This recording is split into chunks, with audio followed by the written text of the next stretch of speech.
Иншалла, жанымда жақсы зат болса, жарлы мұқтаж жандарды жарылқауға жететін, жанымынды жандарды бақыттырақ ететін, таразыға тартылмас, өлшенбейтін өлшеммен табиғаттың өзіндей, тегін сыйлық берсем мен. Жаны жақсы жандарға жастайымнан көп сенген, құрмағашы сияқты жемісімді төксем мен, күннің нұры сияқты шапағатымды таратсам, түгесілмес, түпсіз пәк махаббатымды таратсам.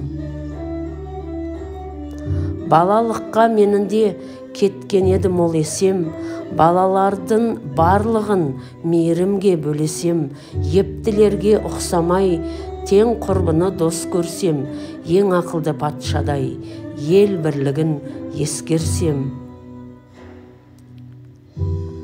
Алақаным жабылмай, атымтайдай мырза боп, ағайын дос мақтанса, мәрт көңілге ырза боп, азиз халқым көбейіп, уайымды азайтсам, заманынан озатын, заты гауһар сөз айтсам.